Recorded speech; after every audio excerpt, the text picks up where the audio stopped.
నా పేరు హైమ. నేను పుట్టపర్తి వెళ్ళి హైదరాబాద్ వస్తున్నాను. కర్నూలు దగ్గర మీకు యాక్సిడెంట్ అయింది కదండి. ఆ యాక్సిడెంట్ దగ్గర ట్రాఫిక్ జామ్, దూరంగా ట్రాఫిక్ జామ్ అయింది. ఎందుకు అంత జామ్ ఆగి ఉంది? సాధారణంగా అది ఆగే ప్లేస్ కాదు, ఆగి ఎందుకు ఉంది అని అడిగితే అప్పుడు నా పక్కన కూర్చున్నాడు కాబట్టి డ్రైవర్కి తెలుసు. డ్రైవరు అక్కడ కాలిపోతున్నట్టుంది మ్యామ్, బస్సు కాలుతుంది అక్కడ అన్నారు. సరే గబగబా ఏదైనా హెల్ప్కి వెళ్దాము, అసలు ఏమన్నా పోలీసులు వచ్చారా లేదా అని నేను గబగబా కారు దిగి వెళ్ళానండి.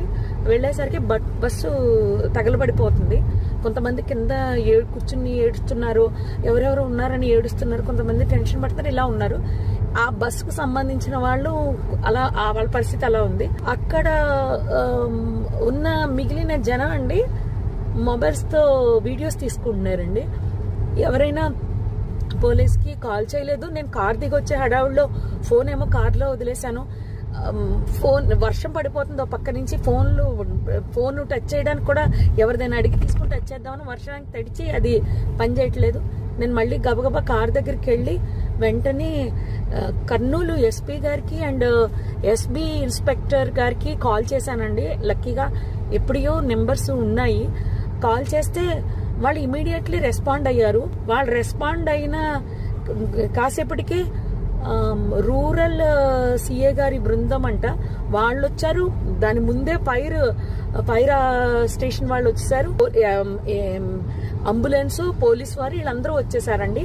అప్పటికే ఒక ప్రైవేట్ వెహికల్ ఒక 6గురిని హాస్పిటల్ పంపించారు. నాతో ఇంకొక అతను ఎవరో హరీష్ అంట, ధర్మవరంకి చెందిన అతను. పాపం చాలా మంచి వ్యక్తి ఆయన కూడా. ఆయన ఒక 6గురిని ప్రైవేట్ వెహికల్ ఎక్కించి పంపించారు. తర్వాత వీళ్ళు వచ్చాక ఒక 5గురిని అంబులెన్స్ లో ఎక్కించడం జరిగింది. ఆయన తీసుకెళ్లారండి. ఆ మాంసపు ముద్దలు కాదండి, నిజం చెప్పాలంటే చాలా దారుణం అది. అస్థి పంజరాలు అలా సీట్లలోనే చూసేసరికి అసలు నాకైతే వల్ల కాలేదు. ఎవరైనా ఫ్యామిలీ అండి, చాలా ఆ ఫ్యామిలీ ఎంత బాధపడుతూ ఉంటారో. నేను అది తట్టుకోలేకపోయాను. వస్తూ అక్కడ ఆంజనేయ స్వామి గుడి దగ్గర ఆగిపోయి నదిలో మునగడం జరిగింది. నిజం చెప్పాలంటే చాలా బాధాకరం అండి. ఎవరు కాపాడడానికి అవకాశం లేదు. నిజం చెప్పాలంటే పోలీసులు రాకపోయింటే చాలా ఇబ్బంది పడిపోదాము. హెవీ ట్రాఫిక్ అండి.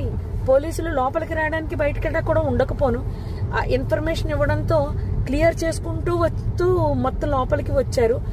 అంతా ఆఫ్ చేశారు. జరిగింది అయితే ఇదండి.